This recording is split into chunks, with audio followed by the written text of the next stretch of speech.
الحمد لله رب العالمين والصلاة والسلام على رسوله الكريم نبينا محمد وعلى آله وأصحابه أجمعين أما بعد அன்பார்ந்த சகோதர சகோதரிகளே, இது கொள்கை தொடர்பான வகுப்பு. இந்த வகுப்பில் நாம் மறுமை வாழ்க்கையின் மிக முக்கியமான கட்டமாகிய ஹஷர் மைதானத்தை குறித்து, இந்த ஹஷர் மைதானத்தில் நடக்கக்கூடிய நிகழ்வுகளை குறித்து பார்ப்போம். இது அன்பானவர்களே, மறுமை வாழ்க்கையின் முதல் கட்டமாகிய ஹபர் வாழ்க்கைக்கு பிறகு, பர்ஸஹ் வாழ்க்கைக்கு பிறகு வரக்கூடிய கட்டம். அல்லாஹ் சுப்ஹானஹு வ தஆலா மனிதர்களுக்கு மீண்டும் உயிரை கொடுத்து எழுப்புவான். மீண்டும் உயிர் கொடுத்து எழுப்புவது என்பது அல்லாஹ்வுக்கு என்ன கிடையாது, கஷ்டமான ஒரு வேலையே கிடையாது. இதை அந்த காலத்து காஃபிர்கள் நிச்சயித்தார்கள். சிலை வணங்கிகள், எல்லா காஃபிர்கள் அல்ல, சில காஃபிர்கள் மறுமை வாழ்க்கையை நம்புவார்கள் சொன்னால், சில காஃபிர்கள் மறுமை வாழ்க்கையை நிராகரிக்கக்கூடியவர்களாகவும் இருந்தார்கள். அவர்கள் சொல்வார்கள், நிராகரிக்கக்கூடியவர்கள், ஐதா மித்னா வ குன்னா துராபன் வ இதாமன் இன்னா லமப்ஊஸூன், நாங்கள் மரணித்து மண்ணோடு மண்ணாக எலும்புகளாக மாறி போன பிறகு, மக்கி போன பிறகு மீண்டும் நாங்கள் எழுப்பப்படுவோமா? என்ன அர்த்தம்? அதெல்லாம் சாத்தியமே கிடையாது. இது கேள்வி அசாத்தியமான ஒரு விஷயம் என்று சொல்லும் விதமான கேள்வி. இன்னொரு இடத்துல சொல்கிற அந்த காஃபிர்கள் சொன்னதாக, நிச்சயமாக இது சாத்தியப்படாத ஒரு திரும்புதல், இப்படி மீண்டும் ஒரு திரும்பி இப்படி ஒரு வாழ்க்கை வரும் என்பது இம்பாசிபிளான ஒரு விஷயம் இது என்பதாக. ஆனால் அல்லாஹ் சுப்ஹானஹு வ தஆலா மனிதர்களுக்கு உயிர் கொடுத்து அல்லாஹ் எழுப்புவான் என்பதற்கு குர்ஆனிலே பல ஆதாரங்களை சொல்கிறான். அதில் ஒரு ஆதாரம் தான், இறந்து போன பூமியை அல்லாஹ் எப்படி உயிர் கொடுத்து எழுப்புகிறான், அதாவது உயிர் தருகிறானோ. இறந்து போன பூமி அப்படியே ட்ரையான பூமி, அதில் ஒரு செடி ஒரு புல் இருக்காது.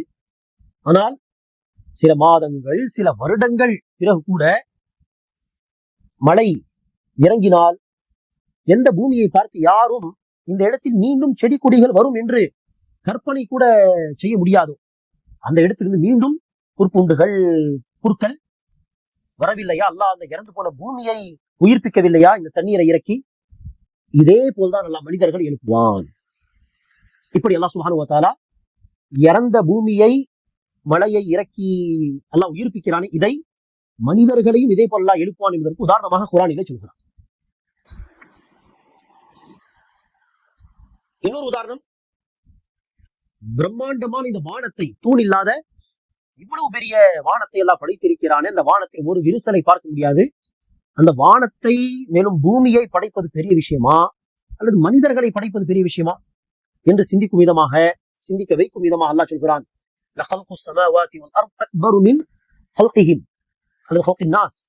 மனிதர்களை படைப்பதை விட வானங்கள் பூமியை படைப்பதுதான் பெரிய விஷயம். என்ன அர்த்தம்? அதையே அல்லாஹ் படைத்திருக்கிறான் சொன்னால் மனிதர்களை இரண்டாவது முறை படைப்பது ஒரு விஷயமே கிடையாது அல்லாஹ்வுக்கு. அதே போல முதல் முறை மனிதர்களாகிய நம்மை படைத்த அல்லாஹ்வுக்கு மீண்டும் இரண்டாவது முறை படைப்பது கஷ்டமே கிடையாது. இதையும் அல்லாஹ் குர்ஆனில் ஒரு ஆதாரமாக சொல்கிறான்.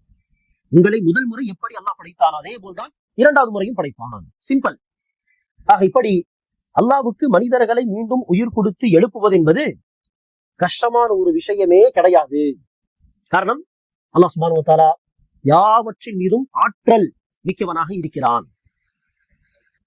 அப்படி இருக்க அன்பானவர்களே, நாம் இந்த விஷயத்தை கொண்டு அல்லாஹ் சுப்ஹானஹு வ தஆலாவுடைய வல்லமையை உறுதியாக நம்பிக்கை கொள்ள வேண்டும். அல்லாஹ் சுப்ஹானஹு வ தஆலா நாடினால் இறந்தவர்களை உயிர் கொடுத்து உடனே எழுப்புவான். நிச்சயமாக இறந்து போன அத்தனை பேரும் அங்கு மறுமை நாளுக்காக எழுப்பப்படத்தான் செய்வார்கள். இந்த உலகத்தில் கூட அல்லாஹ் என்ன செய்திருக்கிறான், சில இறந்து போனவர்களை சில நேரங்களுக்காக வேண்டி எழுப்பி காட்டியிருக்கிறான். ஆக அல்லாஹ்வால் எல்லாமே முடியும். ஆக நான், நீங்கள் எல்லோரும், ஒவ்வொரு மனிதனும் இந்த உலக வாழ்க்கை முடிந்த பிறகு, இங்கு மரணித்து போன பிறகு அடுத்த வாழ்க்கைக்காக உயிர்ப்பிக்கப்படுவோம் என்பதை நாம் என்ன செய்ய வேண்டும், நம்பிக்கை கொள்ள வேண்டும். இந்த நம்பிக்கை தான் ஒவ்வொரு நாள் தூக்கத்திலிருந்து எழுந்த பிறகு, எப்படி தூக்கம் என்கிற ஒரு சின்ன மரணத்துக்கு பிறகு நாம் கண் விழிக்கிறோமோ அதே போல்தான் அந்த பெரிய மரணம் வந்த பிறகு கூட அல்லாஹ் என்ன செய்வான், நம்மை உயிர் கொடுத்து எழுப்புவான் என்பதை நினைவூட்டும் விதமாக தான் நபி ஸல்லல்லாஹு அலைஹி வஸல்லம் அவர்கள் என்ன துஆ செய்வார்கள்? காலையில் தூங்கி எழுந்த பிறகு அல்ஹம்துலில்லாஹி அல்லதி அஹ்யானா பஅதமா அமாதனா வ இலைஹின் நுஷூர். நமக்கு மரணத்தை கொடுத்த பிறகு மீண்டும் வாழ்க்கை கொடுத்த, அதாவது தூக்கத்துக்கு பிறகு மீண்டும் முழிப்பு கொடுத்த அந்த அல்லாஹ்வுக்கே புகழ் அளித்தும் அவனை நோக்கிதான் நாங்கள் மீண்டும் உயிர்ப்பிக்கப்படுவோம், உயிர்ப்பிக்கப்பட்டு எழுந்து செல்வோம் என்பதாக இந்த துஆவிலே ரசூல் அவர்கள் சொல்வார்கள். ஆக இந்த விஷயத்தை நாம் உறுதியாக நம்பிக்கை கொள்ள வேண்டும். இந்த உலக வாழ்க்கையில் மரணம் வந்த பிறகு கதை முடிந்து விடாது, மாறாக மீண்டும் ஏக இறைவனாகி அல்லாஹ் நமக்கு உயிர் கொடுப்பான். உயிர்ப்பிக்கப்பட்ட பிறகு மறுமை வாழ்க்கை ஆரம்பமாகிவிடும், முடிவில்லாத வாழ்க்கை. சரி, உயிர் கொடுத்து அல்லாஹ் எழுப்பி விடுவான். எல்லோரும் எழுந்து வருவார்கள். வந்து அவர்கள் நிற்பார்களே, அந்த இடம்தான் எனது ஹஷர் மைதானம் அல்லது மஹ்ஷர் என்று சொல்வார்கள். மஹ்ஷர் அல்லது ஹஷர் மைதானம் என்பது மக்கள் ஒன்று திரட்டப்படும் இடம் என்று அர்த்தம். முதல் மனிதர் ஆதம் அலைஹிஸ்ஸலாமில் இருந்து உலக அழிவு நாள் முன்பு வரை பிறந்த மனிதர்கள் வரை அத்தனை பேரும் அங்கு ஒன்று திரட்டப்படுவார்கள். ஜின்களும் இருப்பார்கள், ஜின்கள் என்கிற படைப்பு, மனிதர்களும் அத்தனை பேரும் இருப்பார்கள். அப்போது அல்லாஹ் சுப்ஹானஹு வ தஆலாவுடைய கேள்வி கணக்குக்காக வேண்டி அந்த மக்கள் எதிர்பார்த்த வண்ணம் இருப்பார்கள். எப்படி இருப்பார்கள்? எந்த நிலையில் இருப்பார்கள்? நபி ஸல்லல்லாஹு அலைஹி வஸல்லம் அவர்கள் ஹதீஸிலே சொல்லும் பொழுது, தலைக்கு மேல் சூரியன் இருக்கும், மிக நெருக்கமாக இருக்கும் சூரியன். மனிதர்கள் எல்லோரும் அவரவர்கள் தன்னுடைய அமல்களுக்கு ஏற்ப, பாவங்களுக்கு ஏற்ப வியர்வையில் மூழ்கி இருப்பார்கள். சில பேருக்கு கரண்டை கால் வரை, சில பேருக்கு முழங்கால் வரை, சில பேருக்கு இடுப்பு வரை, சில பேர் முழுமையாக தன்னுடைய வியர்வையில் மூழ்கி இருப்பார்கள். மேலும் மனிதர்கள் யாவரும் அந்த ஹஷர் மைதானத்திலே நிர்வாணமாக இருப்பார்கள். இதை சொல்லும் பொழுது ஆயிஷா ரலியல்லாஹு அன்ஹா அவர்கள் கேட்டார்கள், யா ரசூலல்லாஹ், நிர்வாணமாக இருந்தால் ஒருவரை ஒருவர் பார்க்க மாட்டார்களா? நபி ஸல்லல்லாஹு அலைஹி வஸல்லம் சொன்னார்கள், அல் அம்ரு அஷத்து மின் ஸாலிக யா ஆயிஷா. ஆயிஷாவே, நிலைமை இதைவிட மிக கடுமையா, மிக மோசமாக இருக்கும். எதைவிட? எல்லோரும் நிர்வாணமாக இருக்கிறார்களே, ஆண்கள் பெண்களையும் பெண்கள் ஆண்களையும் பார்க்கலாம் என்று யோசிக்கக்கூடிய அந்த நிலை இருக்கிறது. அந்த மனோ இச்சை ஏற்பட்டு பிறரை பார்ப்பது என்கிற அந்த நிலையை விட, அந்த யோசனைகள் வரக்கூடிய நிலைமையை விட அந்த நிலை மிக மிக மிக கடுமையாக மோசமாக இருக்கும். அதற்கான ஒரு சின்ன எடுத்துக்காட்டு தான் அன்பானவர்களே. இந்த உலகத்தில் ஒருவருக்கு ஒரு பிரச்சனை, நெருங்கியவர், தாயோ தந்தையோ மனைவியோ கணவரோ பிள்ளையோ, அவர்களுக்கு ஒரு ஆபரேஷன், ஒரு சர்ஜரி என்று இருந்தால், நமக்கு பிடித்த ஒருவருக்கு ஏதோ ஒரு விபத்து, ஆக்சிடென்ட் என்று இருந்தால் எவ்வளவு டென்ஷனாக இருக்கும். அப்படிப்பட்ட டென்ஷனிலே மற்ற நேரங்களில் ஒரு ஆண் பெண்களை பார்க்க வேண்டும் என்று ஆசைப்படுவதோ, அல்லது ஒரு பெண் ஒரு ஆணை பார்க்க வேண்டும் என்று ஆசைப்படுவதோ, அத்தகைய இச்சை, அந்த ஆசை அந்த நேரத்தில் ஏற்படுமா? யோசித்து பாருங்கள். இந்த செல்போனை வைத்து பலவிதமான பாவங்களை மக்கள் செய்கிறார்களே.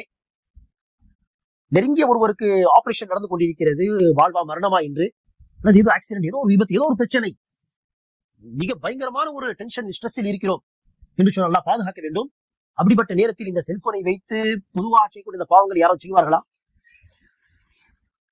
யோசித்து பாருங்கள். உலகத்தில் ஏற்பட்ட ஒரு டென்ஷன், ஒரு பிரச்சனைக்கு பாவம் செய்ய மனசு சொல்லாது என்று சொன்னால், அங்க ஹஷர் மைதானத்தில் அல்லாஹ் கேள்வி கணக்கு எப்போது ஆரம்பிப்பான், ஆரம்பித்த பிறகு என்னுடைய கதி என்ன என்று நபிமார்களுக்கே பயமாக இருக்கும். நப்சி நப்சி, எனக்கு என்ன ஆக போகுதோ என்று இருக்கும் பொழுது மற்ற மக்களுடைய நிலைமை என்ன? யோசித்து பாருங்கள். அந்த நிலையில் பக்கத்தில் நிர்வாணமாக யார் நின்றாலும் யாரும் பார்க்க போவதில்லை. எல்லோருக்கும் பயம், ஒரே பயம்தான். அல்லாஹ் கேள்வி கணக்கை ஆரம்பித்த பிறகு எனக்கு என்ன ஆகுமோ என்கிறது பயம்தான் ஏற்படும். ஆகவே தான் ரசூல் சொன்னார்கள், ஆயிஷாவே, அப்படி எல்லாம் யோசிப்பதை விட அந்த நிலைமை மிக மோசமானது, மிக கடுமையானது. இந்த யோசனைகளே வராது என்று அர்த்தம். அப்படிப்பட்ட நேரத்தில் அல்லாஹ் சுப்ஹானஹு வ தஆலா நல்லடியார்களுக்கு மாத்திரம் என்ன செய்வான்? அந்த சூரியனுடைய அந்த வெப்பத்தை விட்டு, அந்த வேதனை விட்டு அல்லாஹ் பாதுகாத்து, அல்லாஹ்வுடைய அரியாசனம், அல்லாஹ்வுடைய அர்ஷ், சிம்மாசனத்துக்கு கீழே நிழல் இருக்கும். அந்த நிழலில் அல்லாஹ் நல்லவர்களுக்கு மாத்திரம் அடைக்கலம் தருவான். அதுக்கு தனி ஹதீசுகள் உண்டு. யாரெல்லாம் அந்த நிலையில் இருப்பார்கள் என்றெல்லாம். மேலும் யார் யார் எந்த அளவுக்கு அல்லாவுக்கு பயந்து நடந்து கொண்டார்களோ அல்லது அல்லாவுக்கு மாறு செய்தார்களோ அந்த அளவுக்கு தான் அன்பானவர்களே அந்த ஒரு நாள் ஹஷருடைய நாள் சில பேருக்கு மிக மோசமானவர்களா இருந்தால் 50,000 வருடங்களுக்கு சமமாக இருக்கும். ஒரு நாள் 50,000 years. சில பேருக்கு அந்த ஒரு நாள் 1000 வருடங்களுக்கு ஈக்குவலாக இருக்கும். ஆனால் நல்லடியார்கள் பொறுத்தவரையிலே அந்த ஹஷருடைய மைதானத்தில் அல்லாஹ் வருவான், வந்து கேள்வி கணக்கு ஆரம்பிப்பான் என்று எதிர்பார்த்த வண்ணம் நிற்பார்களே, அது 50,000 வருடங்களோ 1000 வருடங்களோ கிடையாது. மாறாக சில மணி நேரங்கள் மாதிரிதான். அசர் டு மக்ரிப் எப்படி இருக்கும், அப்படி சில மணி நேரத்திலே இன்ஷா அல்லாஹ் அந்த ஹஷர் மைதானத்துடைய அந்த நேரம் என்பது போய்விடும். அல்லாஹ் நல்லடியார்களுக்கு அந்த நேரத்தை லேசாக்கி தருவான். சரி, அவ்வாறு அந்த ஹஷர் மைதானத்தில் மக்கள் எல்லாம் இருக்கும் பொழுதுதான் மக்கள் என்ன செய்வார்கள்? ஆதம் அலைஹிஸ்ஸலாம் இடத்தில் சென்று சொல்வார்கள், நீங்கள் தான் முதல் மனிதர், அல்லாஹ் உங்களை தன் கையால் படைத்தான், அல்லாஹ் இடத்தில் சிபாரி செய்யுங்களே, கேள்வி கணக்கை ஆரம்பிக்கும்படி சொல்லுங்களே. அவர்கள் சொல்வார்கள், என்னால் முடியாது, நீங்கள் சென்று நூ அலைஹிஸ்ஸலாம் இடம் கேளுங்கள். மக்கள் நூ அலைஹிஸ்ஸலாம் இடத்தில் வந்து சொல்வார்கள், நீங்கள் தான் ஷிர்க் செய்யக்கூடிய மக்களை எதிர்கொண்ட முதல் தூதர், ஷிர்க்கை எதிர்த்து போராடிய முதல் தூதர், நீங்கள் நமக்கு அல்லாஹ் இடத்தில் சிபாரி செய்யுங்களே. அவர் சொன்னார், என்னால் முடியாது, நீங்கள் இப்ராஹிம் அலைஹிஸ்ஸலாம் இடத்தில் சென்று கேளுங்கள். இப்ராஹிம் அலைஹிஸ்ஸலாம் இடத்தில் வந்து மக்கள் சொல்வார்கள், நீங்கள் தான் அல்லாஹ்வுடைய உச்ச தோழர் கலீலுல்லாஹ், நீங்கள் இடத்தில் பேசுங்க. அவர் சொல்வார்கள், இல்லை, என்னால் முடியாது, நீங்கள் சென்று மூசாவிடம் கேளுங்கள். மூசா அலைஹிஸ்ஸலாம், அடுத்து ஈசா அலைஹிஸ்ஸலாம், அவரும் மறுத்த பிறகுதான் இறுதியாக முஹம்மது ஸல்லல்லாஹு அலைஹி வஸல்லம் இடத்தில் வருவார்கள். வந்து அல்லாஹ் இடத்தில் சிபாரி செய்யுங்களே, அல்லாஹ் கேள்வி கணக்கை ஆரம்பிக்கட்டும். நிற்க முடியவில்லை இங்கு. அடுத்து குற்றவாளிகளுக்கு அதைவிட கடுமையான வேதனை, ஆனால் அதுவே அவ்வளவு பெரிய வேதனையாக இருக்கும். அல்லாஹ் கேள்வி கணக்கு ஆரம்பிக்கட்டும் என்று சொல்வார்கள். அப்போது நபிகள் நாயகம் ஸல்லல்லாஹு அலைஹி வஸல்லம் சொல்வார்கள், அனலஹா, இந்த சிபாரி செய்யக்கூடிய வாய்ப்பை எல்லாம் எனக்கு தான் கொடுத்திருக்கிறான் என்று சொல்வார்கள். ஆனால் சொன்னதும் நேரடியாக, யா அல்லாஹ், இந்த மக்களுக்காக கேள்வி கணக்கை ஆரம்பித்து விடு யா அல்லாஹ் என்று நேரடியாக சொல்ல மாட்டார்கள். மாறாக சிரம் பணிவார்கள், சஜிதா செய்வார்கள். நீண்ட நேரம் சுஜூதில் சஜிதாவில் இருப்பார்கள், அல்லாஹ்வை புகழ்ந்து கொண்டே இருப்பார்கள். அந்த நேரத்தில் அல்லாஹ் முகமது நபிக்கு சில வார்த்தைகளை சொல்லித் தருவான், அல்லாஹ்வை புகழ்ந்து பாராட்டக்கூடிய வார்த்தைகள். அந்த வார்த்தைகளை கொண்டு அல்லாஹ்வை புகழ்ந்து கொண்டே இருப்பார்கள். நீண்ட நேரம் அல்லாஹ்வை புகழ்ந்த பிறகு அல்லாஹ் சொல்வான், முஹம்மதே இர்ஃபா ராஸக், தலை தூக்குங்கள், எழுந்து நில்லுங்கள், சல் துஅதா, நீங்கள் கேளுங்கள், நான் கொடுப்பேன், இஷ்ஃபா துஷஃபா, நீங்கள் சிபாரிசு செய்யுங்கள், உங்களுடைய சிபாரிசு நிச்சயமாக ஏற்றுக்கொள்ளப்படும் என்று அல்லாஹ் சொன்ன பிறகுதான் நபி ஸல்லல்லாஹு அலைஹி வஸல்லம் பேசவே தொடங்குவார்கள். இதை நான் இப்போது பதிவு செய்வதற்கான நோக்கம் என்ன? அல்லாஹ் சுப்ஹானஹு வ தஆலாவுடைய பயம் அந்த நபிமார்களுடைய உள்ளத்தில் எவ்வளவு இருக்கும் என்று யோசித்து பாருங்கள். ஒரு பக்கம் மலக்குமார்கள், அவர்களும் நடுநடுங்கியவர்களாக இருப்பார்கள், அல்லாஹ்வுக்கு முன்னால் பேச சக்தி இல்லாமல், பேச தைரியம் இல்லாமல். நபிமார்களும் அப்படிதான். இல்லை இல்லை, சின்ன சின்ன மிஸ்டேக் பண்ணியிருப்பார்களே மனிதனின் அடிப்படையில், அந்த மிஸ்டேக்ஸை நினைவு கூறி அந்த நபிமார்கள், இல்லை இல்லை, என்னால் பேச முடியாது, அங்கு போய் கேளுங்க. முகமது நபி அவர்கள் கூட சரி நான் பேசுகிறேன் என்று உடனே பேச மாட்டார், சஜிதா செய்வார்கள். அல்லாஹ் சுப்ஹானஹு வ தஆலாவே முகமதை எழுந்து கேளுங்கள் என்று சொன்ன பிறகுதான் ரசூல் அவர்கள் பேசுவார் என்று சொன்னால், அல்லாஹ் சுப்ஹானஹு வ தஆலாவுடைய வல்லமை குறித்து என்ன சொல்வது அன்பானவர்களே? அந்த நேரத்தில் உலகத்தில் வாழ்ந்த பெரிய பெரிய அரசர்கள் எல்லாம் எங்கு இருப்பார்கள்? அவர்களுடைய ஆட்சி, அதிகாரங்களுடைய பலம் ஒண்ணுமே கிடையாது, தூசி கூட கிடையாது. அல்லாஹ்வுடைய ஆட்சிக்கு முன்னால் அல்லாஹ் சுப்ஹானஹு வ தஆலா அறிவிப்பு செய்வான், லிமனில் முல்குல் யௌம், 7 வானங்கள் அல்லாஹ்வுடைய கையில் கயிறு போட்டு சுத்துவது போல் சுத்தப்பட்டிருக்கும், சுருட்டப்பட்டு பூமி அல்லாஹ்வுடைய கையில் இருக்கும். அல்லாஹ் சுப்ஹானஹு வ தஆலா கேட்பான், லிமனில் முல்குல் யௌம், பூமியில் பெரிய பெரிய அரசர்களாக இருந்தீர்களே, எங்க அரசர்களாம் இந்த நாள் ஆட்சி அதிகாரம் யாருக்கு? பதில் வராது. யார் வாய் திறந்து பேச முடியும்? அங்கே அல்லாஹ்வே பதில் சொல்வான், லில்லாஹில் வாஹிதில் கஹ்ஹார், அடக்கி ஆளக்கூடிய அந்த ஓர் இறைவனாகிய அல்லாஹ்வுக்கு மட்டும்தான் அந்த ஆட்சி அதிகாரம். மாலிகி யௌமித்தீன், சூரத்துல் ஃபாத்திஹாவில் நாம் அடிக்கடி ஓதக்கூடிய வார்த்தை. மாலிகி யௌமித்தீன், தீர்ப்பு நாளின் அதிபதி. அந்த தீர்ப்பு நாளில் அல்லாஹ்வுக்கு முன்னால் நபிமார்கள் என்ன, சாதாரண மனிதர்கள் வரை எல்லோரும் அடியார்களாக நிற்பார்கள், எல்லோரும் அல்லாஹ்வுடைய அடிமைகள். அல்லாஹ் சுப்ஹானஹு வ தஆலா அடுத்து விசாரணை தொடங்குவான். யார் யார் என்ன அமல்கள் செய்தார்களோ அது அவர்கள் காட்டப்படும்.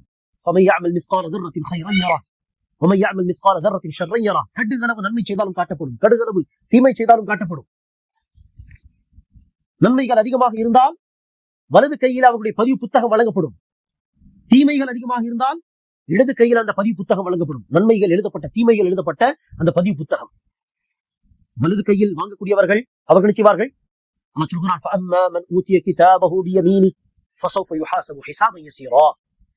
வலது கையில் யாருக்கு அந்த பதிவு புத்தகம் வழங்கப்படுமோ அவர்களுடைய விசாரணை மிக இலகுவாக இருக்கும். அல்ல அடுத்து நீங்கள் சொர்க்கத்துக்கு போகலாம் என்று இலகுவாக அவர்களை அனுப்பி விடுவான். இன்னொரு வசனத்தில் அல்லாஹ் சொல்கிறான், யாருக்கு வலது கையில் அந்த பதிவு புத்தகம் வழங்கப்படுமோ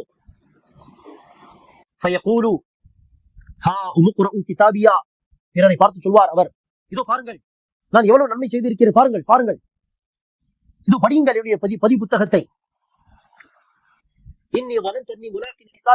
இந்த நாளை நான் சந்திப்பேன் என்று எனக்கு உலகத்திலே மிக உறுதியான நம்பிக்கை இருந்தது என்று அவர்கள் சந்தோஷமா சொல்வார்கள். ஆனால் இடது கையிலே பாவங்கள் அதிகமாக இருக்கக்கூடிய இந்த பதிவு புத்தகத்தை இடது கையில வாங்கினால் என்னாகும்?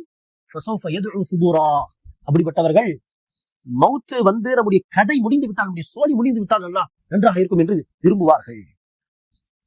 ஆனால் நம்முடைய சாப்டரை க்ளோஸ் செய்து விட்டால் நன்றாக இருக்குமே, இதெல்லாம் நமக்கு மௌத்தை, மரணத்தை தான் என்று கேட்பார்கள். ஆனால் மௌத்து வராது. இன்னொரு வசனத்தில் சொல்கிறான், யாருக்கு இடது கையில கொடுக்கப்படும் அவர்கள் சொல்வார்கள், யா லைதனி லம் ஊத கிதாபியா, என்னுடைய அழிவே, இந்த பதிவு புத்தகம் எனக்கு கிடைக்காமலே போயிருக்கலாமே, இது கிடைத்த என்ன பிரயோஜனம், சொர்க்கத்துக்கு போக முடியாது, இது வாங்கி இது கிடைக்காமலே இருந்திருக்கலாமே, நான் உலகத்தில் மரணித்தேனே, அந்த மரணமே என்னுடைய ஒட்டுமொத்த வாழ்க்கையின் முடிவாக இருந்திருக்கலாமே, இங்கு எழுப்பப்பட்டு இப்போது இந்த பதிவு புத்தகத்தை இடது கையில் வாங்கி இந்த பதிவு புத்தகத்தில் ஒரே பாவங்களாக இருக்கிறதே, அடுத்து என்னுடைய கதி என்ன போகுதோ என்கிற பயம் அவர்களுக்கு ஏற்படும். அப்படிப்பட்ட சந்தர்ப்பத்திலே ஒருவர் இந்த உலக வாழ்க்கையிலே எந்த மனைவி மக்களுக்காக சொந்த வீடு கட்ட வேண்டும், சொகுசு வாழ்க்கை வாழ வேண்டும் என்று பெரும்பாலும் மக்கள் பாவம் செய்கிறார்களோ, அப்படிப்பட்ட மக்கள் அந்த தருணத்தில் என்ன யோசிப்பார்கள் என்று அல்லாஹ் சொல்கிறான் என்று தெரியுமா? மனைவி, மக்கள், தந்தை, தாய், சகோதரர்கள், குடும்பம், கோத்திரம், அத்தனை பெயரையும் அல்லாஹ்விடத்தில் கொடுத்து, அல்லாஹ் இவர்களை வைத்து நீ அசாப் செய், என்னை மாத்திரம் விட்டுவிடு அல்லாஹ் என்று ஆசைப்படுவார்கள். ஆனால் அல்லாஹ் சொல்கிறான், கல்லா, ஒருபோதும் அப்படி என்னதான் ஆசைப்பட்டாலும் அப்படியெல்லாம் நடக்காது. நரகத்தில் போகக்கூடியவர்கள் நரகத்தில் போய் தான் தீர்வார்கள் என்று அல்லாஹ் சுப்ஹானஹு வ தஆலா சொல்கிறான். ஆக இந்த விசாரணைகளுக்கு பிறகுதான் அல்லாஹ் சுப்ஹானஹு வ தஆலா சொர்க்கவாசிகள் யார், நரகவாசிகள் யார் என்று தீர்ப்பு சொல்வான். அன்பார்வர்களே, அந்த தருணத்திலே நாம் வலது கையிலே பதிவு புத்தகத்தை வாங்கக்கூடியவர்களாக இருக்க வேண்டும். வலது கையில் பதிவு புத்தகத்தை வாங்கிய பிறகு சொர்க்கத்தில் நுழைக்கப்படும் பாக்கியசாலிகளாக நாம் இருக்க வேண்டும் என்று சொன்னால் அதற்காக உழைப்பு செய்ய வேண்டிய தலம் இதுதான், நேரம் இந்த நேரம்தான்.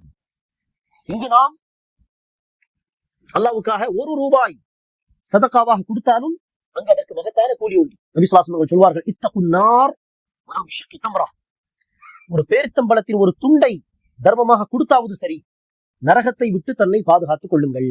பேரித்தம்பழத்தின் ஒரு துண்டு கொடுத்தாலும் அது ஏற்றுக்கொள்ளப்படும் இந்த வாழ்க்கையில் கொடுத்தால். ஆனால் அங்கு போன பிறகு சதகா கொடுக்காமல், இபாதத்து நன்மைகள் செய்யாமல் அங்கு போய் என்னிடத்தில் நிறைய காசு பணம் இருந்து, ஏன் அல்லாஹ் குர்ஆன் சொல்கிறான், பூமி அளவுக்கு தங்கம் இருந்து அதை அல்லாஹ்வின் பாதையில் சதகாவாக கொடுத்து தன்னை காப்பாற்றிக் கொள்ளலாமே என்று ஆசைப்படுவார்கள். ஆனால் அந்த வாய்ப்பு வழங்கப்பட மாட்டாது. மரணத்தை பார்க்கும் பொழுதே ஒவ்வொரு என்ன ஆசைப்படுவார்? அல்லாஹ் குர்ஆனிலே சொல்கிறான், முனாஃபிகூன் அத்தியாயத்தின் இறுதி வசனங்களை படித்து பாருங்கள். மரணத்தை கண்கூடா பார்த்த பிறகு அவ்வளவுதான், நம்முடைய கதை, இந்த உலக வாழ்க்கை முடிந்து விட்டது, மரணத்தை சந்திக்க போகிறோம் என்று கண்ட பிறகு ஒருவர் ஆசைப்படுவார், எனக்கு மீண்டும் வாழக்கூடிய ஒரு சின்ன அவகாசம், நீண்ட காலம் 60-70 வருடங்கள் வேண்டாம், ஒரு சின்ன அவகாசம் கொடுத்தால் போதும், அந்த அவகாசத்தில் நான் நம்பிக்கை கொண்டு நல்லவனாக வாழ்ந்து சில தர்மங்களை கொடுத்து நான் வருகிறேனே என்று ஆசைப்படுவார்கள் என்று அல்லாஹ் சொல்கிறான். அன்பானவர்களே, மரணம் வந்த பிறகு அமல் செய்வதற்கான வாய்ப்பு கொடுக்கப்படாது. ஆனால் இப்போது நான் பேசிக் கொண்டிருக்கிறேன், நான் உயிரோடு இருக்கிறேன், நீங்களும் உயிரோடு இருக்கிறீர்கள், இப்போது அமல் செய்யக்கூடிய வாய்ப்பு உண்டு. ஆக அல்லாஹ் கொடுத்த இந்த வாய்ப்பினை நாம் பயன்படுத்திக் கொள்ள வேண்டும். இந்த உலகத்தில் மிக பெருமதியானது இந்த காலம் தான், இந்த நேரம் தான். இந்த நேரம் போய்விட்டது, மரணத்தை சந்தித்து விட்டோம் என்று சொன்னால் அடுத்து ஒன்றும் பண்ண முடியாது, கை செய்தப்பட்டு பிரயோஜனம் இல்லை. இப்போது அல்லாஹ் நமக்கு நேரத்தை, காலத்தை கொடுத்திருக்கிறான் என்றால் நாம் அந்த நேரத்தை, காலத்தை அல்லாஹ்வை நம்பிக்கை கொண்டு நல்லறங்கள் செய்வதற்காக பயன்படுத்திக் கொள்ள வேண்டும். அல்லாஹ் சுப்ஹானஹு வ தஆலா நமக்கு அந்த பாக்கியத்தை தருவானாக. நாளை மறுமை நாளில் விசாரணை நாளன்று வெற்றி பெறக்கூடிய மக்களாக அல்லாஹ் நம்மை ஆக்குவானாக. அந்த நாள் தொழுகை குறித்தான் முதலாக நம்மிடத்தில் விசாரிக்கப்படும். அத்தகைய தொழுகையை பேணி பாதுகாத்து தொழக்கூடிய பாக்கியசாலிகளாக அல்லாஹ் நம்மை ஆக்குவானாக. கியாம நாளுடைய ஒவ்வொரு கட்டத்தையும் அல்லாஹ் நமக்கு லேசாக்கி தருவானாக. வலது கையில் பதிவு புத்தகத்தை வாங்கக்கூடிய பாக்கியசாலிகளாக அல்லாஹ் நம்மை ஆக்குவானாக. ஆமீன். இன்ஷா அல்லாஹ் அடுத்த நம்முடைய வகுப்புகளிலே சொர்க்கத்தை பற்றியும் நரகத்தை பற்றியும் நாம் சில விஷயங்களை தெரிந்து கொள்வோம். அஸ்ஸலாமு அலைக்கும் வரஹ்மத்துல்லாஹி வபரகாத்துஹு.